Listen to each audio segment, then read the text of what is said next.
All right, which Georgia Bulldogs have a chance to have a possible breakout game against Notre Dame or a breakout season next year? Because there's a lot of Georgia Bulldogs that I have my eye on that I think are going to really surprise some people. And from a national perspective, a lot of Georgia Bulldogs could be household names going into next season, especially with a big game over Notre Dame. So the first guy I want to talk about is really a position group in general that I want to talk about, and that's the linebackers, right? Because Notre Dame does have one of the best rushing attacks that Georgia has seen and basically will see all season long. One of the best running backs in the country. Quarterback Riley Leonard can run the football. So it's going to be a tall task, a big challenge for Georgia's linebackers to make key tackles in space, play sound gap assignment, be able to figure out where things are going with the pre-snap motion that Notre Dame might show off to Georgia. So the first guy I've got my eye on, a sleeper under the radar guy, right? Not Jalen Walker, just won the Butkus Award, not CJ Allen, who's starting,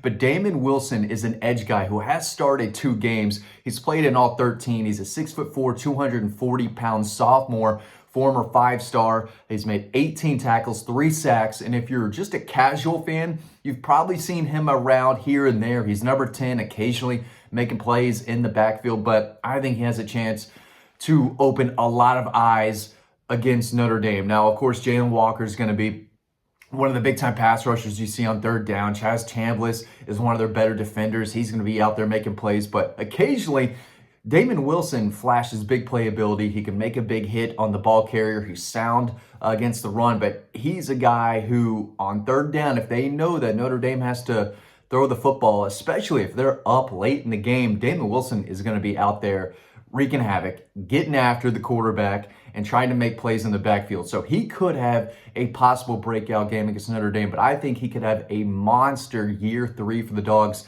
next year. Of course, Jalen Walker is leaving, or has announced it, but he should be a top 15 pick, right? Chaz Chambliss is going to be leaving. This is his final season. So Damon Wilson has a chance to be the guy and the best pass rusher on the team next season. We'll see if it happens a little bit against Notre Dame. Chris Cole is another linebacker that I want to talk about.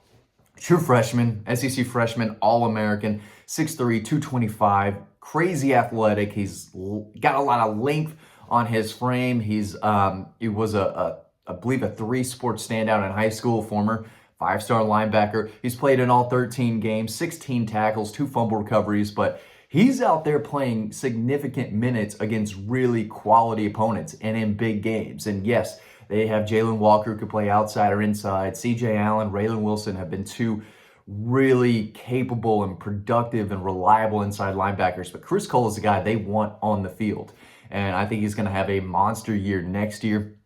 But it wouldn't surprise me if he's out there making plays against Notre Dame, right? So depth matters, and I think Georgia's the deeper team, and this is a freshman linebacker that we've seen some this year already. The staff absolutely loves him, the potential he brings. Wouldn't surprise me to see him have a big game against Notre Dame. And even if he doesn't, this is a guy I've got my eye on as a possible All-American type. Maybe not next year, because he still has a couple guys in front of him, but in year 3. But I expect a big step up next year in year 2, and he's had a really, really impressive freshman season, no doubt about it. Let's go offense a little bit. Nitro Tuggle is a guy that could be rewarded in a way for coming back. He entered the transfer portal for about 24 hours, then decided to come back, and he's a guy that I definitely think is going to see more opportunities come his way next year as a sophomore. But you know, we saw him a little bit this year, just a handful of receptions, but he played a little bit more and more as the year went on. Saw him against Texas, saw him plenty against Tennessee from what I remember. So he's a guy that I think, you know, he entered the portal and the staff is like, hey, you know, what's going on here? You have a chance to make a big impact for us next year. I believe Dom Lovett is out of eligibility. I think Colby Young could come back, and I expect Dylan Bell to be back for one more year, but they're still looking for a go-to number 1, and I think Nitro Tuggle still has the potential to turn into one of those guys. And we didn't see him a ton this year because he was a freshman and they had a lot of guys ahead of him, right? But Arian Smith is a senior. He's going to be gone. There's going to be plenty of opportunities for Nitro Tuggle and some of these freshman incoming receivers to have to make a big impact next year. Nitro Tuggle's one of them. We'll see if they throw his way a little bit. We'll see how hard he's been working and practicing. But if the staff trusts him and he's out there, He's a guy who has the ability to make a big play. Jaden Riddell is a tight end. Probably not going to see him much against Notre Dame, but it's going to be tough to keep this guy on the bench for very long. And I believe Oscar Delp will come back for another year. Lawson Lucky will be back next year. And they've got two absolute dogs coming in at tight end, two of the best in the country, Ellis Williams and Ethan Barbour. But Jaden Riddell is a high four-star kid they signed in last year's 24 cycle, who was a freshman this year. So we didn't see a ton. So I'm a little bit mop-up duty in garbage time. But at the end of the day, this guy will eventually turn into a key, productive, reliable pass catching tight end. I think he's got the tools to be very, very good and one of the best in the SEC, maybe in the country. Maybe not next year, but year 3, this guy I can totally see being one of the better tight ends in college football. But I think we'll see a lot more of him next year, even with Lawson Lucky and Oscar Delp still around. So Jaden Riddell, not sure how much we'll see him against Notre Dame. Still young, still a freshman, but next year, year 2, I think he will have a more expanded role in Georgia's offense. Let's stay on offense. Let's talk about Dwight Phillips Jr., right? Peanuts, what they call him, one of the fastest players in college football. He was one of the fastest players out of high school. His dad was an Olympian. Dwight Phillips, so the kid can run, kid can fly, and we've seen him a little bit this year due to injury, and I think he would surprise me if he got a carry or 2, maybe 3 at most against Notre Dame. Roderick Robinson got hurt at practice the other day, so that's another running back that's down. Still going to be that 1-2 punch of Trevor Etienne and Nate Frazier, but they want to get Dwight Phillips involved. Speed matters. Speed kills, and there's no one that Notre Dame has that's catching this dude from behind. If he's got some open field to run, I mean, it's over. It is ball game. This guy can absolutely fly. So it wouldn't surprise me if they try to get him the ball in a couple creative ways in the Sugar Bowl. If not, next year, as I think they're going to have several packages for him because, again, dude's not getting any slower, and he's got something that no one else on the roster has, especially at running back. So next year, I do think we're going to see a little bit more of Dwight Phillips Jr., but it wouldn't surprise me if we saw him occasionally against Notre Dame. Now a defensive lineman who I think could have a breakout year next year. Not going to play against Notre Dame because he's hurt, but Joseph Jonah Ajanye. We saw him play a decent amount early in this year as a true freshman. He was getting in there, getting some experience, and he got banged up, I believe, midway through the season, maybe a little before that. So he's been out, but that's a guy who, if he continues to work and develop and perfect his craft, I think it could have a really nice sophomore season next year. 6'4", about 280.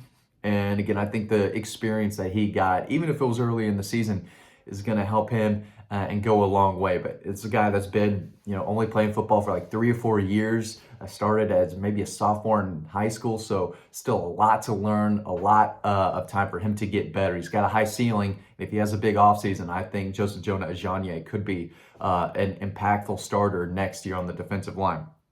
At safety, Janelle Aguero, right? This is a top safety prospect they signed a couple years ago. He's in year 2 right now, and he's occasionally flashed here and there. He's battled through some injuries, but Malachi Starks leaving after this year. Once he declares, he should be a first-round pick. Dan Jackson is leaving. You still have KJ Bolden returning, but Janelle Aguero is a guy who I think should be kind of slotted in as a starter. And he started some this year, I believe, a handful of tackles as well. But again, if he can stay healthy, I think he has the potential to be a really, really good player and possibly one of the best safeties in the SEC next year. But he's still got some developing to do, but he's a hard-hitting machine, instinctual, covers a lot of ground. So if he continues to get better, I expect him to have a big season next year.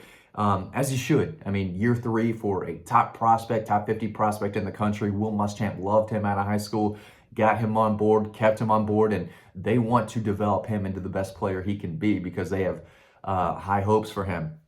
He's got the tools, so I think he has the potential to be really good next year, and I think we'll see some of him against Notre Dame. At quarterback, Ryan Puglisi. Listen, if Carson Beck's out, right, which he is, we told y'all he wasn't playing in the Sugar Bowl. We told you not to really expect him this year. Of course, the news came out. He's not going to be able to throw until this spring. That came out a few days ago. So the backup, I think, is Ryan Puglisi, not Jaden Rashada. So if something were to happen to Gunnar Stockton, let's say he gets his helmet knocked off in a big moment in the game, Ryan Puglisi can come in, and he's a very talented kid. If you've been watching this channel, you've seen clips of him that you haven't seen anywhere else. We had a very close source in Connecticut really help us out, get some film out there. So if you've been watching my work covering our channel, you know all about him and his ability to be a good quarterback if given the opportunity to do so. So multi-sport kid, dual threat kid with throws with some zip, but he's mobile too. So I think he would surprise a lot of people